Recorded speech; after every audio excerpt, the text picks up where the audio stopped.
Bonjour, bienvenue chez Micronutrice, première ferme d'insectes comestibles de France. Suivez-moi.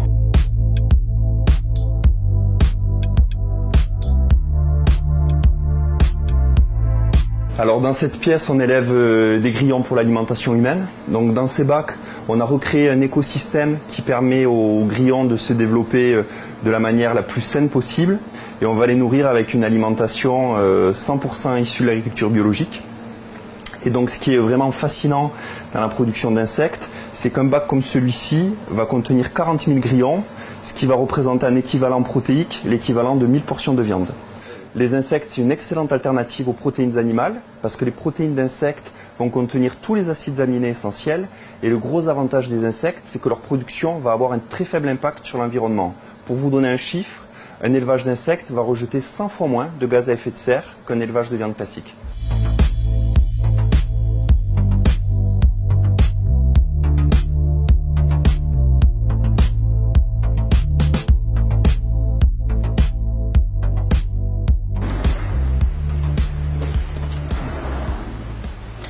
Alors ici on est dans la pièce de croissance des ténébrions, donc comme on peut le voir c'est un élevage vertical, donc on va pouvoir élever les insectes sur 10 niveaux, ce qui permet d'avoir un très faible encombrement au sol. Donc ce qui est vraiment intéressant dans ce type d'élevage, c'est que dans une pièce comme celle-ci qui fait environ 50 mètres carrés, on va pouvoir produire 1 tonne par mois de larves, donc on a vraiment besoin d'un espace au sol qui est beaucoup plus faible.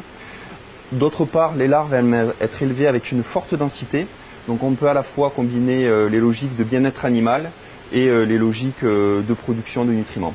Donc le ténébrion molitor est un insecte qui va avoir 4 différents stades. Donc le stade adulte où c'est un petit scarabée. Ensuite ce scarabée va pondre des œufs. Une fois que les œufs ont éclos, on va avoir une petite larve.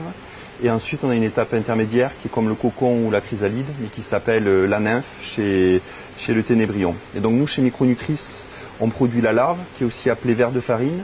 Et en fait cette larve elle stocke beaucoup d'énergie pour la métamorphose.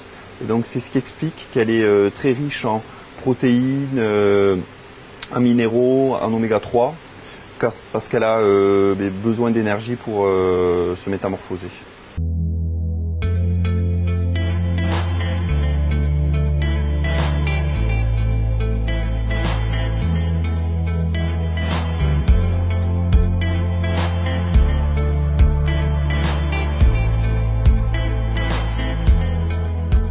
Une fois qu'ils sont déshydratés, on peut les utiliser tels quels comme ingrédients. Sinon, on peut, en broyant ces insectes entiers, réaliser une poudre qui va permettre d'être utilisée dans des aliments plus nutritionnels, comme par exemple ces pâtes, qui grâce à la poudre d'insectes vont contenir 20% de protéines. Et on a du coup des pâtes riches en protéines et on n'a pas besoin de rajouter de viande ou de poisson pour avoir un plat équilibré. On va avoir des produits apéritifs où les insectes sont aromatisés et prêts à déguster. On va avoir des chocolats où vraiment les insectes sont utilisés sur le dessus pour pouvoir découvrir les insectes comestibles de manière gourmande.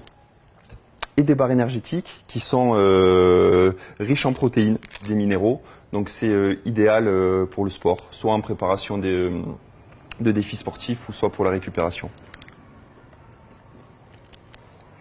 Notre défi, ça va être de proposer des produits gourmands et gourmets aux consommateurs occidentaux qui ont peu l'habitude de manger des insectes. Mais il y a déjà 2 milliards d'êtres humains qui mangent des insectes un petit peu partout autour du monde.